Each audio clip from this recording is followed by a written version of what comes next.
এই ভিডিওটি শুধুমাত্র সচেতনতার উদ্দেশ্যে। আমি চিকিৎসক নই। কোনো সিদ্ধান্ত নেওয়ার আগে অবশ্যই আপনার ডাক্তারের পরামর্শ নিন। Hello everyone, recipe and lifestyle ব্লগে আপনাদের সবাইকে স্বাগত। আজকের ভিডিওতে আমরা কথা বলবো কিডনি রোগ নিয়ে কিছু প্রচলিত মিথ বা ভুল ধারণা নিয়ে, যেগুলো অনেক সময় ভয় বা বিভ্রান্তি তৈরি করে দেয়। ভিডিও শুরু করার আগে বলি, আপনারা যারা নতুন এই ভিডিওটাকে দেখছেন, আমার চ্যানেলটাকে সাবস্ক্রাইব করেননি এখনো, তারা প্লিজ সাবস্ক্রাইব করে নিন এবং স্কিপ না করে ভিডিওটা পুরোটা দেখতে থাকুন। প্রথম মিথটা হলো কিডনি রোগ মানেই ডায়ালিসিস লাগবে। সত্যি নয়, সব কিডনি রোগীরই ডায়ালিসিস দরকার হয় না।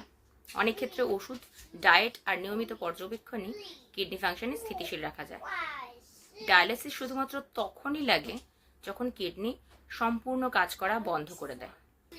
দ্বিতীয় মিথটা হলো যদি প্রস্রাব ঠিক হয় তাহলে কিডনি ঠিক আছে।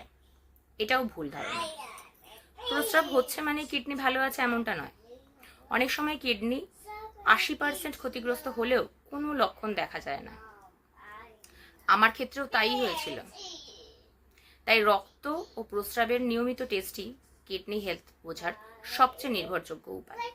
3 নম্বর মিথটা হলো হার্বাল বা দেশি ওষুধে কিডনি ভালো হয়ে যাবে। সব হার্বাল ওষুধ নিরাপদ নয়। অনেক প্রাকৃতিক বা দেশি ট্যাগ লাগানো ওষুধে থাকে ভারী ধাতু, যা উল্টে কিডনির ক্ষতি করে। যে কোনো ওষুধ খাওয়ার আগে অবশ্যই ডাক্তার বা নেফ্রোলজিস্টের পরামর্শ নেবেন। 4 নম্বর মিথটা হলো কিডনি রোগ শুধুমাত্র বয়স্কদের হয়। একদমই না। ডায়াবেটিস, হাই ব্লাড প্রেশার, এমনকি কিছু জেনেটিক কারণেও তরুণ ও শিশুরাও কিডনি রোগে আক্রান্ত হতে পারে। তাই বয়স নয়, সচেতনতা জরুরি। আর 5 নম্বর মিথটা হলো কিডনি রোগ মানেই জীবন শেষ।